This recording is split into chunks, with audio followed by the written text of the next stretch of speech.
daughter married off, I and saw your little Sunday party. I was floating around the lake. oh, you were. Yeah, I saw you guys. There were some people out skiing, and then there were some people hanging out. It looked like it must have been the wedding or the present opening deal. Yeah, yeah. It looked like it was a good Oh time. my gosh, and we had great weather the whole weekend. Did you? Holy Yeah. cow. That's good. Yeah, you should have stopped, for Pete's sakes. It was a good Oh, exam. what was I doing? Yeah, what were you doing? Probably just putzing around, nursing a hangover. I don't know, something like that. Oh, you should have stopped. We had plenty of time. Hands-on was tough, but I So, had a question good for you, partner. like sometimes, And I had a sometimes gal. Mike goes out. Man, we were just Yeah. Mike Miller. It was the hard part for me was the. it's weird with the hands-on. He's just glad handing. He shakes hands. And you're like, I was okay, I just gotta make sure I wondering put this about, tourniquet you know, on. like, Oh, well, Dean's he sits right next to me on a plane. The guy that was. And we were just he was talking with me, about He got Dean's in favor of not he got having perfect scores on his written, and he had the hardest time in the world. Really? Trying to pass. Weeks to go, huh? Did he pass? Did they pass him? No, he did not. He was on his third go It's around. always yes. I mean, most times because it kind of makes sense from a planning perspective. And then you have to like wait a year or something? Or? Tough to swallow. Oh, really? Okay, thank you. No, but if you fail it 3 times, you're like bounced, aren't you, for a year? I don't know that. Okay. And I don't want Maybe it was. Maybe it used to. I mean, I did that when I was like. You're back. I can't believe you drove all the way back. Yes? Okay, you're official. No, But too, that's it just gets because longer. you were The grades really start sitting showing. down a week later. It took a little longer. I just noticed that. Okay. So, Exactly. you know, I saw Mike come to me. Kids. whenever you choose never to be. Just wait. Hey, thanks. Good to see you. Good. Oh, this will be All fun. right. Good to see you. Full week. Brochure of all the activities during festival week. Charitable donor. Must have ran out because usually they're there. Little downward dog.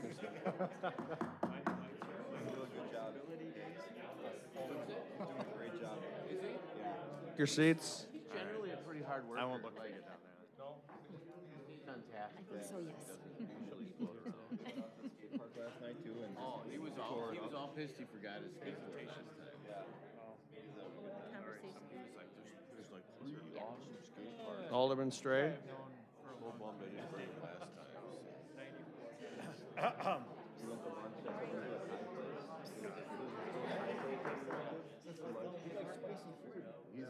In order, has it been appropriately noticed? Yes, Your Honor, it has. Let's take the Pledge of Allegiance, please. Pledge allegiance to the flag of the United States of America and to the republic for which it stands, one nation, under God, indivisible, with liberty and justice for all. Roll call, please. Alderman Miller. Here. Alderman Rozak. Here. Alderman Shaw. Here. Alderman Ellis. Here. Alderman Spiegelberg. Here. Alderman Zwart. Here. Alderman Stray. Aye. Alderman Kavieski. Here. We need approval of the minutes from June 19th, 2018. Need a motion for the approval? Second. Any discussion, comments, questions? Seeing none, all in favor signify by saying aye. Aye. Opposed? Minutes passed. Next is comments and suggestions from citizens. If anybody has anything they'd like to say. Not yet. Of course. Not I yet. apologize for not being here. I was Hang out on, of town. hang on. I gotta call your name. Diane. I didn't call your name yet. Oh. Such protocol. Jumping the gun. Made she loses her Not the turn. only- Now I'm gonna go with somebody else. Jeremy Weber. Thank you. All right, thanks for letting me come up and speak today. I want to speak in regards to the Thackeray Trail extension. I grew up in Oconomowoc, part of the time in the town and part in the city.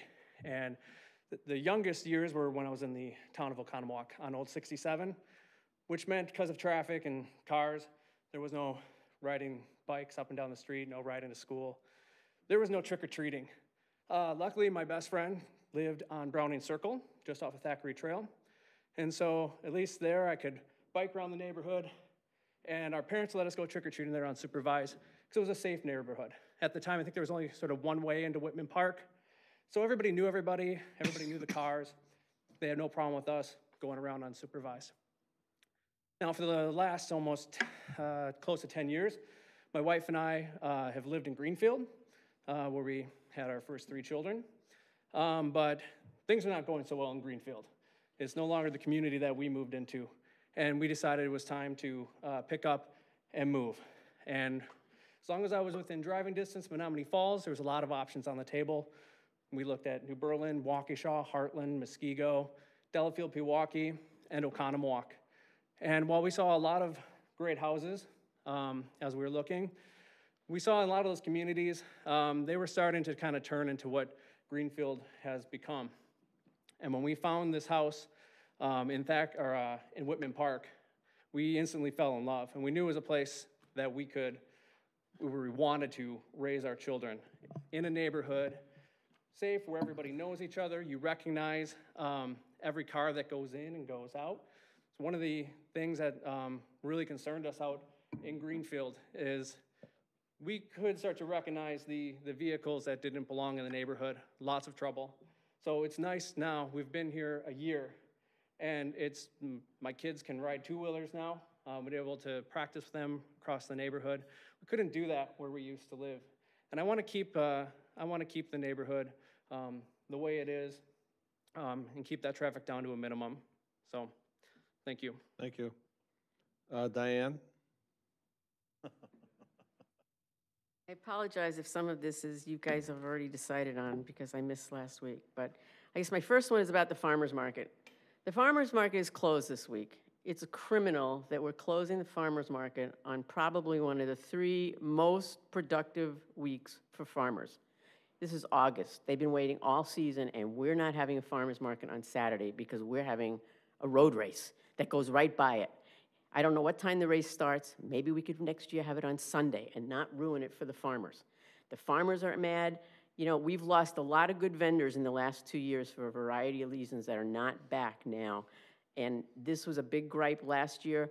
The people who go to the farmers market are not happy that they're not having it this week.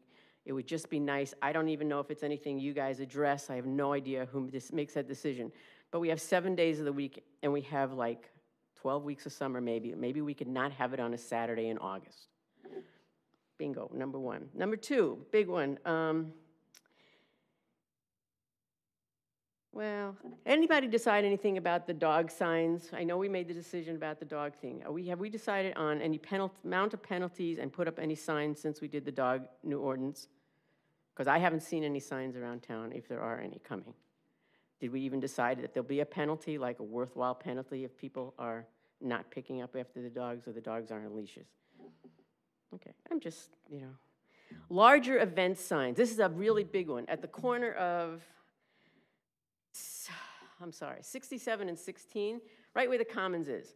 We always have a sign there. It says everything that's going on, except 1, it's angled the wrong way by about 5 inches, and 2, you can't read it because it's too small. So you can read that there's something happening, and I have pretty good eyesight, and everybody in my car thinks the same thing. You can read that there's something happening, but you can't read what it is that's happening. You've got these 2 black pillars that hold the sign and stretch it. You have the same kind of thing going on at the roundabout.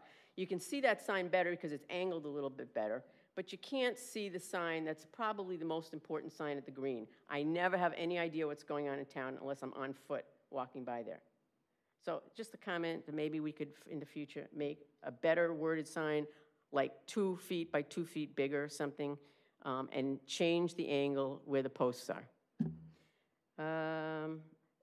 Is there a really good reason that we approved, meaning you guys approved, this gigantic orange dome at Farm and Fleet? I mean, we turned down IKEA, and I understand we didn't want a big blue building, but why are we having this big orange dome? And I know you can't here to answer questions. Well, we didn't turn down IKEA. You didn't turn down. You didn't turn down. Okay, well, that's honestly the word that people in town used to think. They never were coming here. Okay. But there's this giant orange dome going up there, and it's up, and maybe it serves a purpose. Is it the new, tornado warning? No, okay.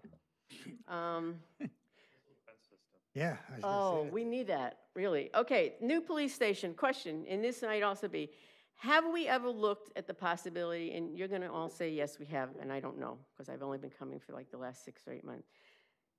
Have we ever thought about tearing the whole building down? Because sometimes it's cheaper to build from new than it is to try and remodel something? We did, and it isn't. Okay, I thought somebody might know the answer to that question. Have we ever thought about putting a teen center in the new police station? We have lots of teenagers here. They used to hang out at the gazebo in the lakefront. They have nothing to do here. Half of them are too young to drive, thankfully. The other half are too old to drive, and they shouldn't be driving at all. That's a joke. But it would be really nice if we had a teen center in this town. We have a ton of teenagers, and we have a ton of tweens. And if we're gonna have this brand new police station, it would be really super duper. Because you know what, I never thought that little kiddie center next to Roots would make a go of it. I thought, who's gonna pay money to take their little tiny kids, 2, 3, 4-year-olds, and take them to a play center instead of in their own backyard? But clearly they've been open now for probably 3 or 4 years, and they're making money, and it seems to be doing, they have parties, the whole thing. It would be awesome, because we didn't put it at the rec center. I don't know why we didn't do it at the rec center, it's a great location. But now we're gonna build another big municipal building and add something to it. I think it would be worthwhile considering having some kind of really awesome teen center. Not a boarding room like this, but really cool place. Oh, the other thing is, I noticed that there was an article that Exonia is looking to put a place for their new courthouse. Is there any chance we would entertain the idea of renting them space for their new courthouse? No. Okay, next question. Did you read that? They are. They need a place for their new courthouse. They're not, whatever they were going to do, they're not going to do. It was in the paper this week. That's the only way I know about it. Last thing, and you might just want to direct me to who I should ask this question of. In the old apple orchard, which has not been really an active orchard, I've been living here 15 years, it hasn't been a running orchard. Whoever bought that property is running a boatyard out of the buildings. Now, my understanding is it was zoned agriculture. They're very good about it. They've taken really good care of the property. They trim the trees, they mow the lawn, way better than it's been in the 15 years. However, the boats are going in and out, and right now there are 4 big boat trailers sitting in their yard. I don't know that that's really, and I happen to live over there, and they do take nice care of the property, but all of a sudden now we've got boat trailers sitting outside. I know all winter there've been, a few dozen boats parked in there. But it's not worth complaining about when you don't have to look at it. When you're residential and you're at that corner there, you shouldn't have to be looking at all these unless it's legal, in which case I'm done. Thank you. Thanks. Thank you. Any other comments? Judge? Thank you, Mr. Mayor and Alderman. Tim Kay, just like to take a couple moments to, introduce myself and keep our lines of communication open. As you're all aware, there's been discussions going on about the new police building, the new courtroom, things like that. We did have an administrative meeting last week. We're scheduled to have our next administrative meeting on August 30th. And I just felt that we haven't had any, FaceTime or any interaction other than I met once or twice with the mayor and finance guy, Mark.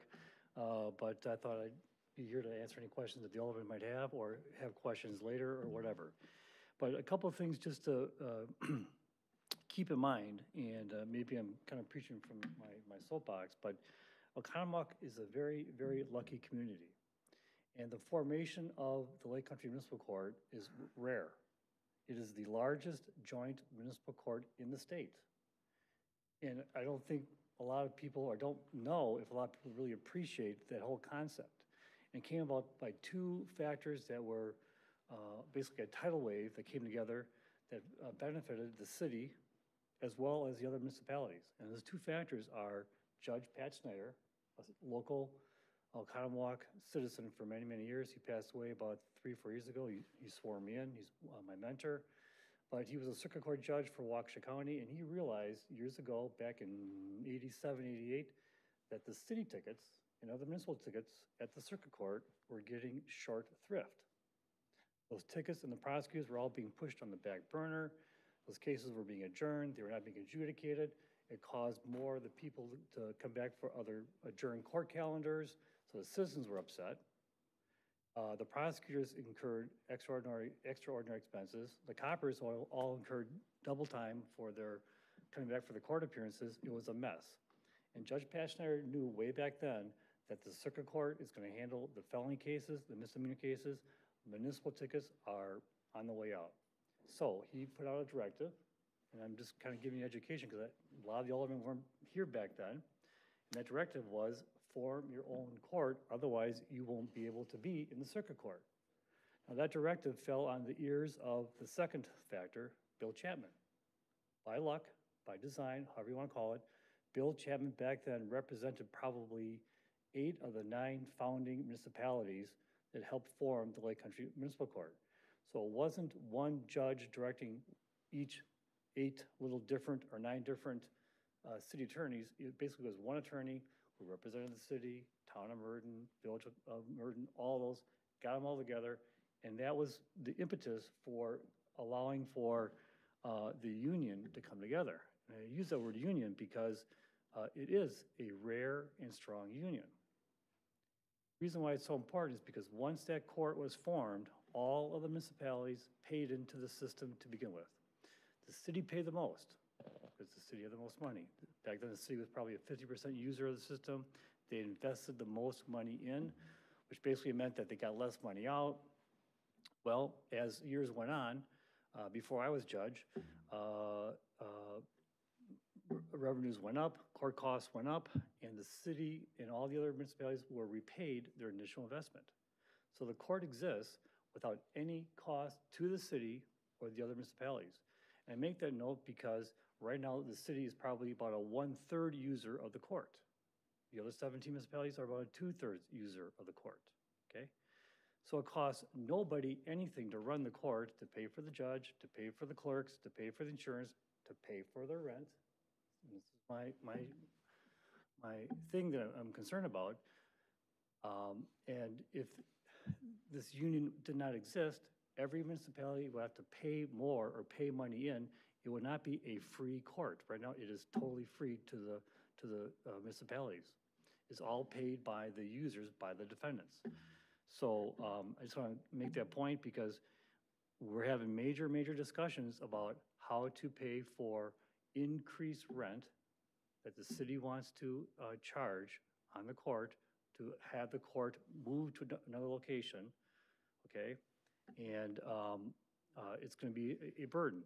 Now, there's certain ways to kind of be creative and try to solve those issues, but that is the reason why the operations committees, we meet once a month. There's some suggestions by the operations. They made it to the administrative committee. The administrative committee was not able to vote at the last meeting. It's not by magic. 17, 18 jurisdictions. All those representatives have to go back to their local villages and towns, convince those supervisors, those trustees that this is a good deal for them, come back and vote on August 30th to want to join or stay with the city to move to a new location with increased rent. Now, you can argue all you want about the fairness of the rent and the cost per square foot and dollars of the dollars, but you don't want to cause a rift in the union where things start to dissipate and you have other municipalities wanting to leave. If they leave, the costs are going to come right back to the city. Everyone's going to have to pay more. So just please keep that in mind in negotiations going forward. The court is not a cash cow. I hear this all the time from other elected officials. You have all this money, you break even, you do a great job. Yeah, we do, but it's because we are very efficient and keep our costs down and have, just a lot less expenses. And the other point I want to make is that, the judiciary, you got to remember back to high school civics, we are a third branch of the system. You're the executive, right? We can't own property. We can't take out a mortgage. We can't take out a promissory note. So, and that's the way it was set up. The judiciary is at the beck and call of the executive branch. That's what you guys are. So you got a lot of authority, you got a lot of clout.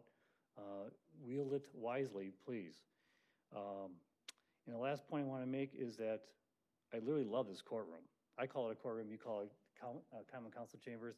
It has great dignity and respect, and I hope that when we go to the new facility, we can try to gain some of the same prestige of this wonderful courtroom. I love the tall ceilings, the way it's set up. People are very, very respectful when they appear in front of the court. We get a lot done, and it just helps with the whole tone of things. So Again, if you have any questions, give me a call or, talk to Clerk Pam. I echo the same things with Mark before, so he kind of knows where I'm coming from. And hopefully we can all work together to make a joint effort for the betterment of all 18 jurisdictions. Thank you, Judge. Any other comments? Seeing none, we'll move on to regular business. First item is the consent agenda. Tonight we have licenses, and then we have 3 separate easements. We need a motion to approve the consent agenda. So moved. Second. Moved and seconded. Any questions, discussion? Seeing none, call the roll, please. Alderman Miller. Aye. Alderman Rozak. Alderman Shaw. Aye. Alderman Ellis. Aye. Alderman Spiegelberg. Aye. Alderman Zwart. Aye. Alderman Stray. Aye. Alderman Kavieski. Aye. We have no old business tonight, and we have no new business tonight, so we're going to move right on to staff reports. Water and Electric Department Annual Report. Yep. Good evening, Mayor, Alderman, and Alderwoman. Tonight I'll give you a quick recap of 2017 for the Utility Department and what went on. So we'll start with a picture of my staff, and on the left you can see what makes up that staff.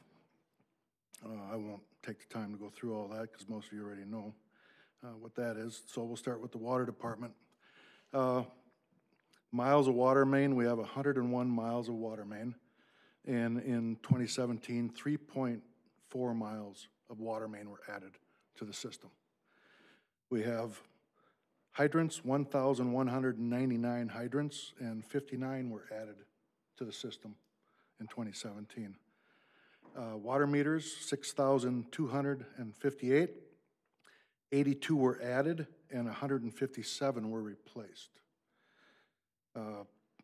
Valves, we have 1,739 water valves on the mains, and 74 valves were added to the system. Total system of water pumped, 510 million gallons. Average daily pumpage, 1.4 gallons. And peak demand is 2.6 million gallons of water in a day. This is quite impressive, the water loss statistic on the bottom here. In 2016, it was 6%. We had a 2% decrease in our water loss, and that makes up several factors. Could be inaccurate meters that we've replaced or repaired, could be some minor leaks in the system that we found and repaired, things like that. So, on the top right, water utility sources for operating revenue. As you can see, the residential makes up 49% of the water that we sell. Public fire protection comes in at 24%, and commercial industrial is 23%, and 4 is just other. The chart on the bottom just gives you a breakdown of years and how that percentage of losses has decreased over the years. The accomplishments, every day we have to do water sampling and new meter installations. Proactive maintenance, we do valve turning, hydrant flushing, and water meter testing. Water main breaks in 2017, there were 6 of those that were repaired in the winter. Well number 1, Powerhouse Reservoir on Wisconsin Avenue. What you see here is a picture of the old aerator that was in very much need of replacement, and so a new aerator was installed in that location. Both pictures are of the old aerator. Don't have a picture of the new one. Just so you know. Yeah, it's a little rusty. Okay, in 2017 we did a water system study. We do those periodically to take a look at how the performance is in our water system, where we have shortages in the system, where we can make improvements, and plan for the future supply water for the community, and where new wells might be placed and things like that. So that's about water system projects, annual street program, water main replacements. We did Cherry, Pleasant, St. Paul, Lapham, Petunia, and Harding. Water lead lateral replacement. As we redo the streets, if there are lead laterals on our side of the service, we replace them as long as the street's getting tore up. We did 15 city-side services on Cherry and Pleasant Street, 8 services on Glenview, our plan for the 2019 street work. Valley Road water main extension, 1 mile of 12-inch water diameter is planned. We have that engineered and hoping to get that out for bid this year yet for completion. That is a system improvement project that was identified in the study that we did. This is a little outreach for the utilities. We have our community garden on the left, we have a bat house on the right, and a butterfly garden that will be coming soon. So that's what the community does on our property over by the utilities. The electric department, we have 351 miles of primary underground, and we increased it by 5 miles in 2017. Overhead primary, we have 42 miles, and we increased that by 1 mile. Electric meters, we had 10,241, and 257 new meters were installed in 2017. Customers served 8,501, and we increased 245 new residential customers in 2017. Number of transformers on our system, 1,596, and we added 42 transformers to that list. Total system usage, and you have to think of that as the maximum incoming power off the transmission lines to our substations. We sell 225 million kilowatt hours of electricity. We had a reduction from 2016 by 5%, and I'll kind of go over what those factors are. Average daily usage is 0.62 million kilowatt hours. You see a reduction there also. So I want to highlight and John Shu does a very good job of this at budget time, but we thought we'd just talk about it on the chart on the top right. The green line represents customers, and as you can see, it's a steady growth in this community. And by in about the 2006 to 2008 timeframe, you don't really see that growth happening in conjunction with customer growth. And the majority of that is due to solar panel installation in the community, LED lighting, energy efficiency programs that we have that we offer to our commercial people. They take old lighting, inefficient lighting out and put all new lighting in. And some of the bigger spikes there that you see at the end would be like the factories, Olympia closing, things that fluctuate that we really have no control over. That comes out into the decreases. 2017 system loss is a 2.96, which is extraordinarily well. That means that out of the power that we purchase to resell to our customers, our system is extremely efficient, and we are not losing any energy within the system. So we sell everything except 2.96% of what we purchase. That's very good. The chart on the top right is somewhat interesting. You've probably seen it before from John, but it just represents the relationship of energy that we sell with the type of customers we seek, residential and commercial. So you have 13% of our customers are commercial, but on the bar in the middle, you see that 67% of the energy is consumed by that 13%. So anytime you have somebody open and close a business, it drastically affects what we sell. Electric system improvements, Greenland and Lawn Park School electric service upgrades in 2017 we completed. Convert 4 kV circuits for retirement, the Armour substation. We didn't complete that, but we are moving forward and getting closer and closer to the Armour sub for retirement of that substation. And then primary extensions, the one that's highlighted on here is Silver Lake subdivision. We do infrared every year testing of our circuits. Every year we try to do 3 circuits per the Public Service Commission rules. We did circuit CB 72, 75, and 84 this past winter. In the Cooney substation, there's 2 transformers in there, and the existing circuit switchers did not have enough fault current capability to interrupt a major fault on the system. So we had to replace both of those circuit switchers to a larger capacity. That was both done in 17. Convert 4 kV circuits to 24/9 in the downtown area is what we are currently working on.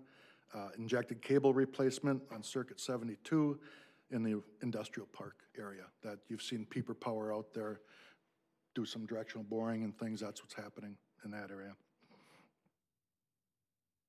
Future system improvements continue to 4 kV conversion, reduce system losses. We get a lot of bang for our system losses when you go to 25 kV. It's a lot more efficient voltage. Continue the injected cable replacement program. Distribution automation. In the future, we're looking very hard at even making the few outages that we do have even less duration by having detection systems within the circuits that can automatically sense when there's a problem and switch things over from another feed and try to isolate that particular problem out of the circuit and keep people's lights on. And obviously, continue to go overhead to underground electric lines. The fleet department, now I've never talked about this before, but this is kind of interesting. The fleet department was established in 2014. They have a building across the road on Worthington Street from the electric and water utility building. It's a 100 by 100 foot space. The fleet department has 2 mechanics that work in the fleet department. We have 66 pieces of light and heavy duty equipment, 87 vehicles, and 171 pieces of power equipment and trailers. A lot of stuff to take care of. In 2017, the total of daily tickets that department received was 890 tickets. That's out of working weeks, that's 17 a week and a little over 3 a day. So they stay pretty busy over there to keep our vehicles in shape and on the road. So that's all I have for you this evening. If you have any specific questions, I can. Thanks, Joe. try to Anybody have answer. any questions for Joe? Very good, thank you. Lou? Thank you. In the fleet department, Yes. do we service our police vehicles through that? Yes, fleet department? we do. Okay, cool. Tom? Joe, I want to thank your guys for taking over for your place 3 weeks ago and get stuck here till 12:30. So they probably give I you a hard appreciate time that, about too. that. Yeah, right. Thank you, guys. Any other questions? Good job, Joe. Thanks. Thank you. Any other staff reports? I just wanted to mention that wraps up our annual reports for the year. So we won't That's have the any last, other. right? Yes, that's right. No other reports. Reports, great. Reports and comments from aldermen. Any aldermen have anything they'd like to say? Seeing none, reports and comments from the mayor, I have a proclamation to read. Whereas the state of Wisconsin recognized the establishment of the Economowoc Library Association on the 25th day of August in the year 1893, and whereas the library's founders endeavored to establish and maintain a public library in the city of Oconomowoc, Waukesha County, state of Wisconsin, for the free use of all residents of said city and vicinity. And whereas on the 5th day of February in the year 1918, the Common Council of the City of Oconomowoc, by unanimous vote of aldermen present, did accept the gift and assignment of all property of the Oconomowoc Library Association to be forever used for maintaining a public library. And whereas for the 125 years since it began, the library has honored its founding principles while evolving to meet our community's needs. And whereas the library and the city of Oconomowoc have transformed together for 125 years, and whereas the library and the city of Oconomowoc will continue to grow and enrich one another now and into the future. Now therefore, I, David Knoll, Mayor of the city of Oconomowoc, do hereby proclaim the month of August 2018 to be an official celebration of the 125th anniversary of the Oconomowoc Public Library. And I encourage all citizens to visit our fine library and enjoy the wonderful array of library materials, programs, and services available there. And there will be a celebration on the 25th of August. in the afternoon. It's a Saturday, so everybody's welcome to attend, and hopefully we'll see everybody there. That's all I had for tonight. We will be going into closed session per Wisconsin statutes 19.85 paren 1 paren E, deliberating and negotiation the purchase of public properties, the investing of public funds, or conducting other specified public business whenever competitive or bargaining reasons require a closed session. This is about the possible development in the Southwest Summit Avenue corridor. Need a motion to go into closed session? So moved. Second. Take a roll call, please. Alderman Miller. Aye. Alderman Rozak. Aye. Alderman Shaw. Aye. Alderman Ellis. Aye. Alderman Spiegelberg. Aye. Alderman Zwart. Aye. Alderman Stray. Aye. Alderman Kavieski. Aye. We will now be adjourning from open session.